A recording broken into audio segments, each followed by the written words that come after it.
Have you ever thought why football is much more popular than any other sport? If not, I give you a quick-fire answer. It's the most democratic competition of all, both in terms of equipment you need and athlete's size. In basketball, ice hockey, and less so in professional tennis, one must be tall and really strong. It's almost a strict rule. On the contrary, in Formula One, only drivers of short and medium height, by normal standards indeed, have really excelled in the past 40-50 years. As for football, this sport gives equal opportunities to the men of completely different size. You can be really small but rely on your quickness and agility. You could be a man of medium size and successfully use your stamina and technique, but the giants also have their chance due to power and aerial ability. So it's a game of qualities, not size. Here is the first of 3 videos which comprises the best footballers for each height, from 160 centimeters to 2 meters. I deliberately use the worldwide measurement system as opposed to the one that is generally accepted in the USA, Canada and UK and consists of foots and inches. Obviously, along with some pluses, it gives a considerable disadvantage as well. For instance, there are obvious discrepancies in some cases because it's hard to be 100% precise and correct during the process of measuring. That's why I tried to check and recheck different sources, up to 10 or even 12, in order to get the most accurate numbers. Anyway, let's start. The diminutive Italian is a prime example of this perennial problem.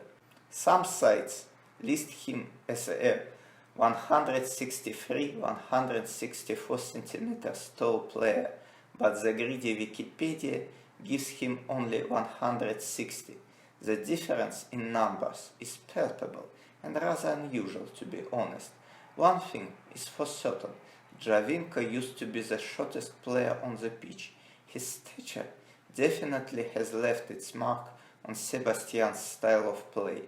Acceleration and good ball control are his main assets, and the Italian like to deploy them on the open pitch.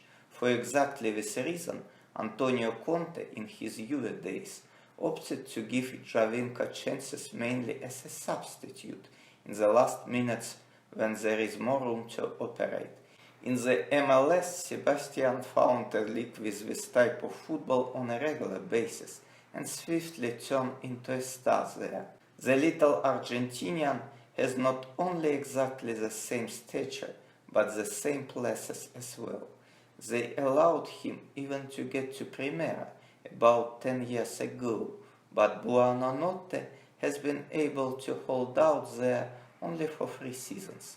As democratic as it is, the football of a very high level has huge physical demands, and in order to excel with the fragile Diego's size, one must be a genius of his namesake Maradona's caliber. As for Buonanotte, who unlike Giovinco has never played for his senior national side, he is just a quality footballer. There is no point to hide it. It was perhaps the hardest part of this job. I literally spent days searching for any prominent player who corresponds to this particular height. It's quite odd given that there was a great footballer in the form of Portuguese Rui Barros, who was even shorter than Giovinco and Buonanotte. Anyhow, I found a man who complies with the task. It's evident that Zubov's presence among the number ones here mainly dictated by the lack of competition, but it doesn't mean that the nimble Ukrainian right midfielder was a bad player. Otherwise, he couldn't have represented his country almost 30 times, playing for the senior national team, and haven't left his mark in the Champions League, where he managed to score a pair of goals. The first truly great player in this rating, Giresse was a long-term Michel Platini's midfield partner in the splendid French national team in the 1980s. Football based on long possession and short, precise, mainly witty passes ideally suited the supple and sleek Alain and his game. The champion of Europe in 1984, 2 years earlier, he was runner-up in the Ballon d'Or voting, second only to the magnificent back at the time Paolo Rossi. In contrast to his compatriot, the tiny and pervasive Ludovic, who barely played for Le Bleu, earned reputation of a classy footballer predominantly on a club level. In 2004, he was instrumental in the memorable AS Monaco Champions League run to the final, and 2 years later won this prestigious competition as a Barcelona player, being the young Lionel Messi's backup most of the season. In the latter part of it, after the Argentine got injured, Giuly became a starter and scored a gorgeous goal at San Siro in an away game versus AC Milan. Just to put into perspective, spending in Italy 7 years at the pinnacle of his youth and power, Maradona in 5 of them was the shortest player in the whole Serie A, and we are talking about more than 300 of footballers. But this hardly confused the incredibly gifted Diego, who by the way was fond of saying that his true height is 167 centimeters. It is worth noting that unlike the vast majority of diminutive players, the legendary Argentinian had a lot of exclusive physical qualities. The unbelievably low center of gravity, along with his trademarks instant acceleration and insane ability to improvise, made Maradona a tough target even for the most brutal and fast defenders, even back at the time when referees rarely protected the best footballers. Alan Simonsen, who interestingly enough was Diego's predecessor at Barcelona, could be easily number one here, if not the presence of such a monumental figure. One of the most decorated footballers in the second half of the 1970s, the tiny Dane is the shortest player ever who won the Ballon d'Or. Very much like Maradona, the stumpy German for a good number of years has been the shortest player in the Serie A, but this fact hardly bothered him, given that Hessler, at the same time, was one of the best paid and most revered footballers in Europe. An elite free kick taker and brilliant passer and dribbler, Thomas was also quite lucky that during his youth none other than Franz Beckenbauer was the head coach of the Federal Republic of Germany national side. In contradistinction to many his German colleagues, Beckenbauer, who cultivated a highly intelligent combinational football, patronized players of this stature and constantly relied on their improvisation and technique. It's a pretty curious fact, but in 1990, 4 out of 7 shortest Bundesliga players became the world champions, and now you see the logic behind it. It would be fair to say that the 167 club hasn't produced a legitimate marquee name in football so far. It doesn't mean, though, that Juninho was a common player, quite the contrary. Back in the middle of 1990s, he was widely tipped to be one of the brightest stars of the future, and back in 1995 became one of the most expensive Brazilian footballers to that point. But wrong choice of clubs, along with persistent injuries, quite quickly knocked the wind out of Juninho's sails. He was good enough though to amass 50 caps in the Brazilian national squad, despite the fierce competition with Giovanni, Denilson, Rivaldo and some other very capable midfielders. On top of that, in 2002, Juninho became the world champion, although he barely played in a knockout stage.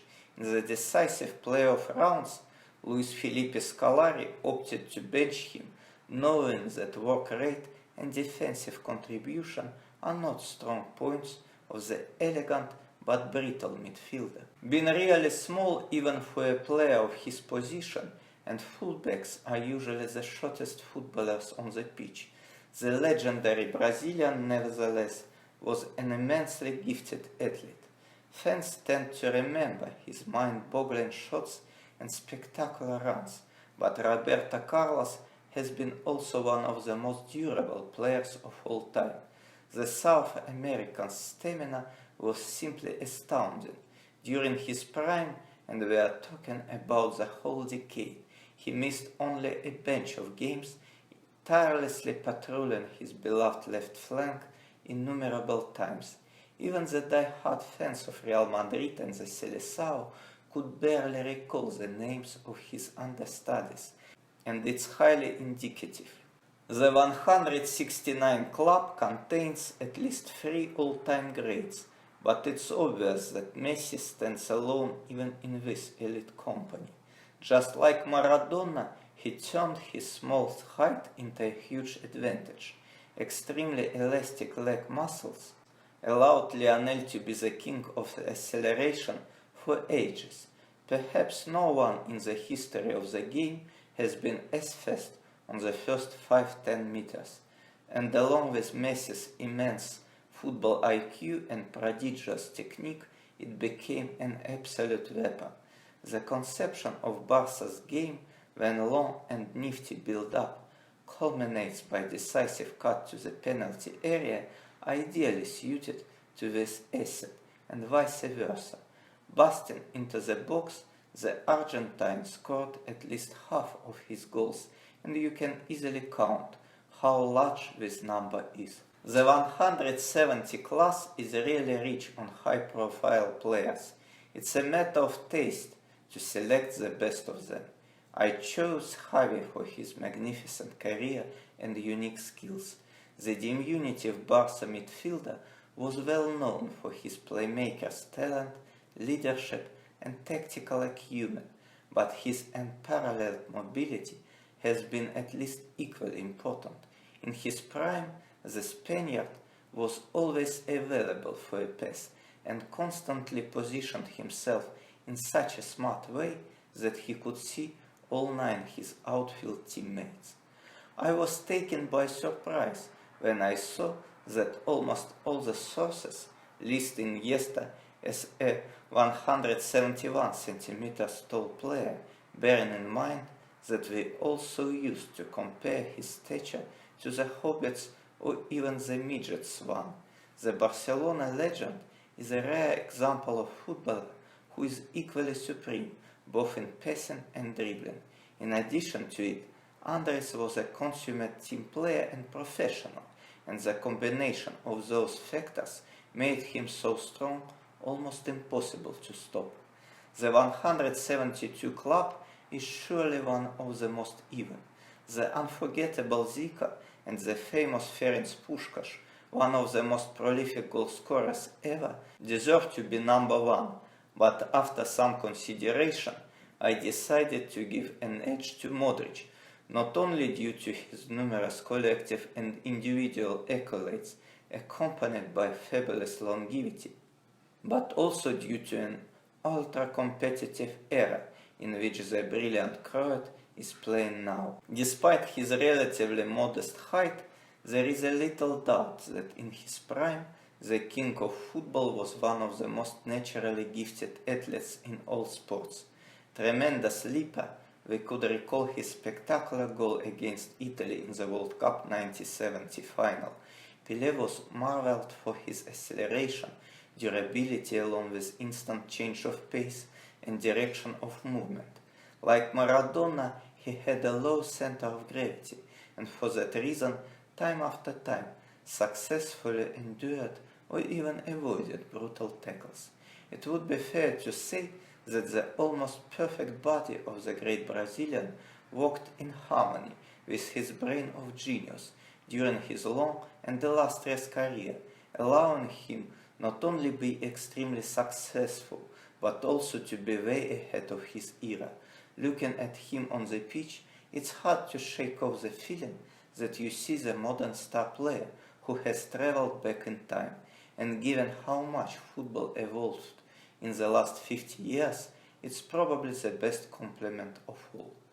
I won't deceive you, I was really surprised to learn that almost all the current reliable sources classify the great German as a 174 cm tall player in the middle of 1990s, in other words, in the time of my childhood. Matthäus's official height was fluctuating between 170 and 172 centimeters, and since that point he hardly could get taller for obvious reasons. I was fortunate enough to see him close up in Moscow 3.5 years ago, and I must say that in real life he looks exactly this way, approximately 170 centimeters tall. Anyway, whatever his height might be, it would be only right to note that on the pitch Lothar was a true giant. There is no doubt that Beckenbauer is the best German player of all time, but if we take the best typical qualities of the German football, versatility, fighting spirit, mobility, strong will, never die attitude, and interchangeability, perhaps nobody embodied them better than Matthäus. During almost his immense career, he used to be a game changer on both halves of the field, and this fact distinguishes him favorably from the likes of Roberto Baggio and Alessandro Del Piero, whose magic and flair were valid only in attack. The German's long passes have been inch perfect. He was the best tackler on the pitch for more than a decade, and in his youth he was perhaps the only one prominent player who could match Maradona's explosiveness and acceleration.